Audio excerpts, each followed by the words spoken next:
এয়া চিকেন ভালকৈ ধুই পেলাই তাৰপিছত পানীৰ লগত একেলগে কেৰাহীটো বহাই দিছোঁ গেছত।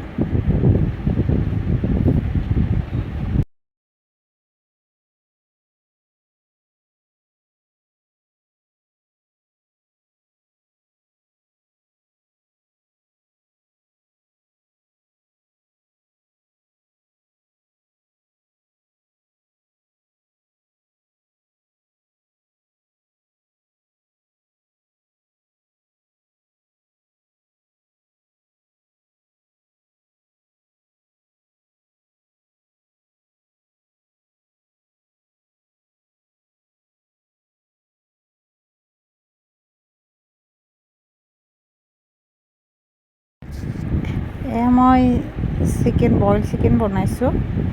একদম হেলথি হয়, মানে যোনে ডায়েট কৰি আছে সেইবিলাকে খাব পাৰিব।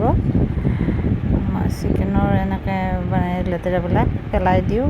ফাৰ্ষ্টতে মানে এইবিলাক একো মছলা পাতি একো দিয়া নাই, বইল হ'ব দিছোঁ। তাৰপিছত লেতেৰাখিনি পেলাই দিছোঁ, ওপৰফালে ভাহি উঠে যে এনে পেলাই হেৰি কৰিছোঁ।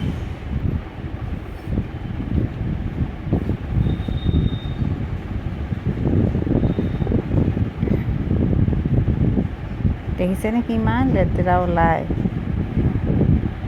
এইবিলাক আমি মানে এনেই যদি মানে তেলৰ সৈতে বনোৱা যায় এইবিলাক খোৱা যায়। সেইকাৰণে বইলত মানে এইটো বস্তুৱে ভাল আৰু যে আমি লেতেৰাখিনি পেলাই দিব পাৰোঁ।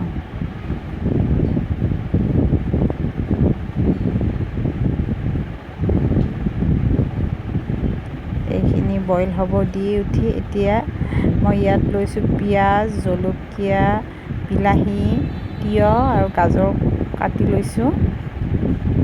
ইয়াৰ লগত মানে ভেজিটেবল হ'লে ভাল হয়, তাৰ কাৰণে গাজৰ এইখিনি গোটেইখিনি দি ল'লোঁ আৰু মুঠতে গাজৰ, তিয়ঁহ, বিলাহী গোটেইখিনি।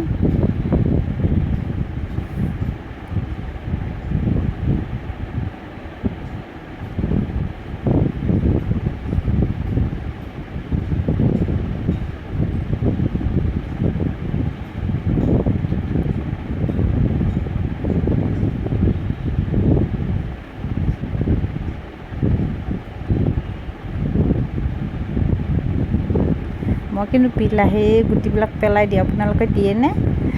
মানে বিলাহী গুটি খালে মানে কিছুমান মানুহে কয় যে মানে অকণমান গেষ্ট্ৰিকৰ প্ৰব্লেম আহে বুলি, সেইকাৰণে মই গুটিবিলাক পেলাই দিওঁ।